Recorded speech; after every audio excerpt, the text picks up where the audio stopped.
चुनाव भाईबंदी का चुनाव है। आप सभी इस समय राजनीतिक दलों की दलदल से दूर हो जाओ और इन डंडे और झंडे की राजनीति को छोड़ दो।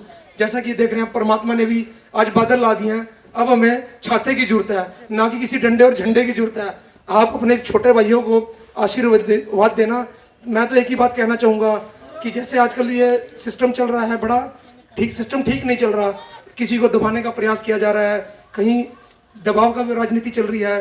तो उसमें कहना चाहूंगा, कमजोर को कमजोर मत समझना बेकार। जहां ये सुई काम आएगी वहां क्या करेगी तलवार। तो ये काम एक छोटा है, इसमें बड़े दलों की जरूरत नहीं है। इसको राजनीतिक और करनाल को इतना वो करा जा रहा है। तो आप सभी से निवेदन है, कृपा करके करनाल में ऐसा माहौल खराब मत करिए, क्योंकि कहा जाता है जुल्म इन जालिमों को क्या देगा, एक धब्बा सा बदनुमा देगा। जो रुलाते हैं सारी दुनिया को, आसमां भी उनको रुला देगा। कृपा करके भाईचारे को खराब मत करें, इसको प्यार से होने दें।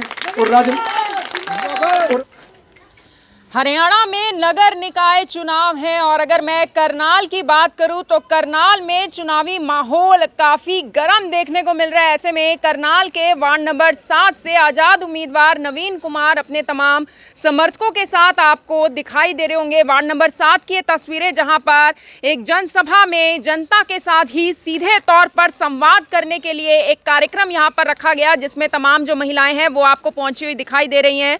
और वार्ड में कौन कौन से एरियाज आते हैं, क्या समस्याएं हैं और क्या पहली बार नवीन कुमार चुनावी मैदान में उतरे या फिर पहले भी अपना लक आजमा चुके हैं, पूरी हम बातचीत उनसे करेंगे। लेकिन मैं सबसे पहले उनका चुनाव चिन्ह आपको दिखाना चाहती हूं, जो कि है छाता। हालांकि सबसे पहले नवीन जी आपसे पूछना चाहूंगी, आपका चुनाव चिन्ह भी छाता है, आजाद उम्मीदवार हैं और मौसम भी काफी ज्यादा ऐसा हो गया है कि बारिश आ रही है कल से ही। ये तो देखो परमात्मा का संकेत ही है कि आप करनाल में डंडे और झंडे की राजनीति को छोड़ दो।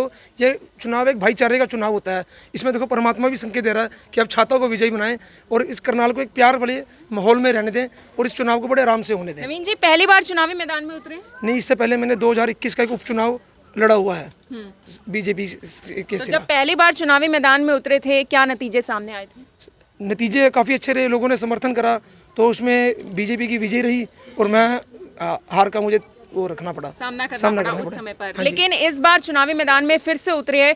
कुछ तो आसपास के लोगों ने कहा होगा, आपके समर्थकों ने कहा होगा कि आपको चुनावी मैदान में उतरने की जरूरत है। क्या वो मुद्दे थे जिसको लेकर आप चुनावी मैदान में 2021 से देख रहे हैं? हारने के बाद कहते हैं हारने वाले की हार नहीं होती कभी, क्योंकि हारने वाले को हार डलता है। मैं तब से हारे हार मन के जीते जीत है। तो मैं तब से मैंने देख रहा हूँ बेसिकली करनाल के क्या मुद्दे हैं। लेडीज को कहाँ दिक्कत आ रही है, किसी की पेंशन नहीं मिल रही, स्कूलों की दिक्कत है, स्ट्रीट लाइट्स की दिक्कत है।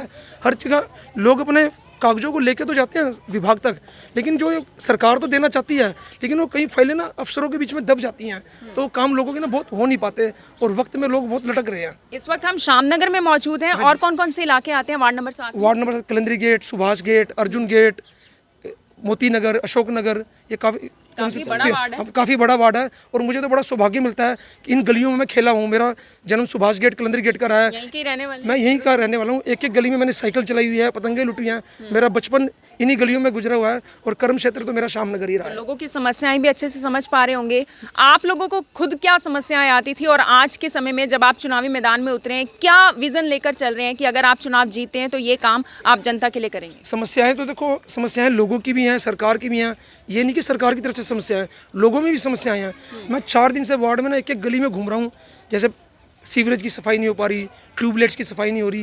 लेकिन मुझे दुख बड़ा ये लगता है, लोग चाहते तो हैं लेकिन करना नहीं चाहते। वार्ड के अंदर वेस्टेज ऑफ वाटर, करनाल इस टाइम डार्क जोन में है। कई लोगों के घर की टूंटियाँ ही नहीं है, सुबह पानी चल रहे हैं तो चल रहे हैं। मतलब 10 में से 4 घरों में ऐसा हाल है कि पानी लोग बहा रहे हैं। मैं तो पहले ये निवेदन करूंगा, कृपया पानी ना खराब करो। चुनाव तो चलता रहेगा, अपने आने वाले बच्चों के लिए पानी तो बचा लो कम से कम। नवीन जी, क्योंकि आप आज़ाद उम्मीदवार हैं तो सबसे पहला सवाल तो ये भी बनता है कि किसी पार्टी को क्यों नहीं चुना, आज तक कभी किसी पार्टी को ज्वाइन क्यों नहीं किया? उसके पीछे भी कोई कारण रहा? नहीं, कारण तो देखा, पहले भी चुनावी मैदान में आ चुके हैं। नहीं, देखो प्रयास तो रहता है किसी दल के साथ, लेकिन कई बार कुछ सियासी दल लोगों को कमज़ोर समझते हैं। वो सोचते हैं शायद ये बच्चे हैं, ये कमज़ोर हैं, हम तो दबदबे और सिस्टम से लोगों को लेके साथ चलेंगे। तो मैं कहूँगा कभी किसी को कमज़ोर ना समझना, उनके लिए 2 लाइन जरूर कहूँगा, कमज़ोर को कमज़ोर मत समझना बेकार, जहाँ ये सुई काम आएगी वहाँ क्या करेगी तलवार। तो किसी को कमज़ोर नहीं समझना चाहिए। अगर आप कैंडिडेट चुन रहे हैं उनकी प्रतिभा को देखें, ना कि फाइनेंस को और उनके पद को देखें। चुनाव प्रचार का आज आखिरी दिन, करनाल की जनता को आज वार्ड नंबर 7 से, शामनगर से क्या एक मैसेज आप देना चाहेंगे? मैं आपके चैनल के माध्यम से वार्ड नंबर 7 को ही मैसेज देना चाहूँगा, 7 को क्या, मैं पूरे करनाल को देना चाहूँगा कि ये करनाल एक ना बड़ा शांत प्रिय रहा है। कृपया इसके माहौल को ना राजनीतिक दल खराब ना करें। कोरोना में बहुत कुछ खो चुके हैं, तो इस तरह के माहौल ना खराब करें। इस चुनाव को प्यार से होने दें, ना किसी पे दबाव बनाएं। और ये एक भाईचारे का चुनाव है, डंडे और झंडे की राजनीति को आप छोड़ दें।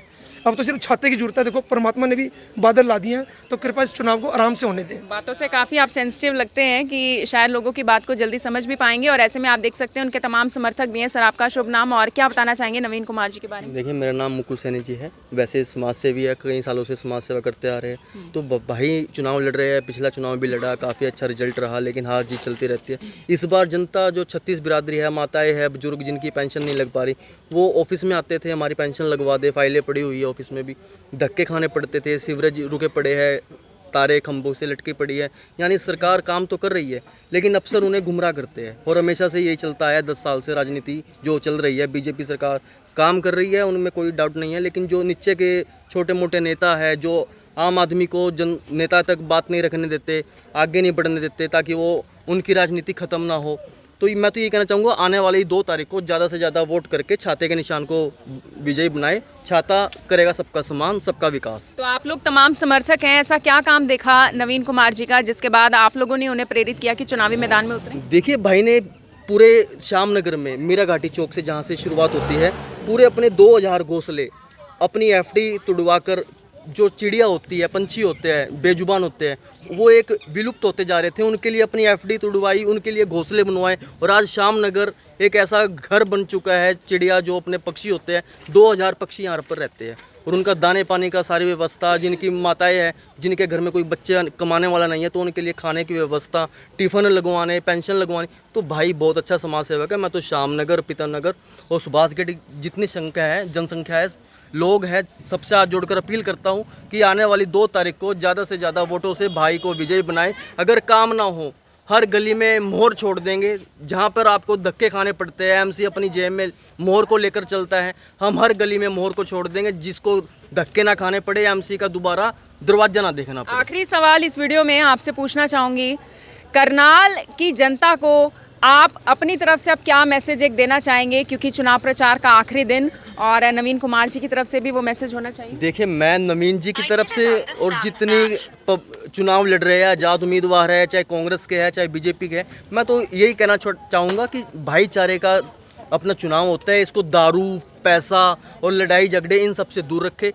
5 साल अगर आप किसी से 500 रुपये, 2000 रुपये लेकर अगर वोट दे देंगे, तो 5 साल आपको तड़पना पड़ेगा, आपके काम नहीं होंगे और आप उसके पीछे भागते फिरोगे। अब ऐसे ही श्यामनगर में है। श्यामनगर में बीजेपी ने पैराशूट देकर एमसी उतारा है शिव कॉलोनी का। यानी बड़े चुनाव में तो हम देखते थे जी, खट्टर साहब आ गए, कोई बाहर से नेता, एमसीओ में भी यही हालत हो गई है। शिव कॉलोनी का एमसी, जिसने शिव कॉलोनी में कभी प्रयास नहीं किया, कभी जन समस्या, जो लोगों की समस्या थी उनको सुधारा नहीं, और श्यामनगर से कह रहा है कि मैं तो जितना पढ़ा हूँ, नायब सैनी जी का हाथ है और मोदी साहब का प्यार है, मैं तो जितना पढ़ूँ, मेरे को वोट मांगने की जरूरत नहीं है। मैं तो ये कहना चाहूँगा, भाई साहब अपना शिव कॉलोनी संभाल लो, श्यामनगर तो जनता बाद में संभाल लेगी। चलिए मुकुल जी, एक आखिरी सवाल, आपने उनकी बात बताई तो आप अपनी बात बताइए। चुनाव प्रचार में डोर टू डोर प्रचार हुआ होगा, लोगों का कैसा समर्थन, लोगों का कैसा प्यार मिला? देखिए, सुभाष गेट, अर्जुन गेट, मैं कहना चाहता हूँ खुला, कोई झूठ नहीं है, बीजेपी का गढ़ रहा है और बीजेपी को समर्थन पंजाबी लोग हैं, वो अब कह रहे हैं कि हमने कश्यप समाज को व्रत लिया है, हमने बीजेपी को व्रत लिया है। एक मौका नवीन कुमार को भी बनता है और वो 36 बिरादरी कह रही है अब की बार नवीन कुमार। तो बिल्कुल आप देख सकते हैं कि समर्थक तमाम जो आपको यहाँ पर नजर आ रहे हैं वार्ड नंबर 7 से नवीन कुमार के साथ काफ़ी जोश में नजर आ रहे हैं, और ऐसे में आप देख सकते हैं जो जनता है वो भी यहाँ पर पहुंचे हुए और नारे लगते हुए तो आपको दिखाई दे रहे हैं। आने वाली 2 मार्च को यानी परसों होंगे नगर निकाय चुनावों की वोटिंग होने वाली है। ऐसे में अपना जो वोट है उसे व्यर्थ ना जाने दें, वोटिंग बूथ पर ज़रूर पहुंचे और वोट ज़रूर दें, क्योंकि आपका वोट बहुत ज़्यादा कीमती है, क्योंकि आपका वोट शहर की सरकार बनाएगा, हरियाणा की सरकार बनाएगा। आप सभी लोगों का धन्यवाद।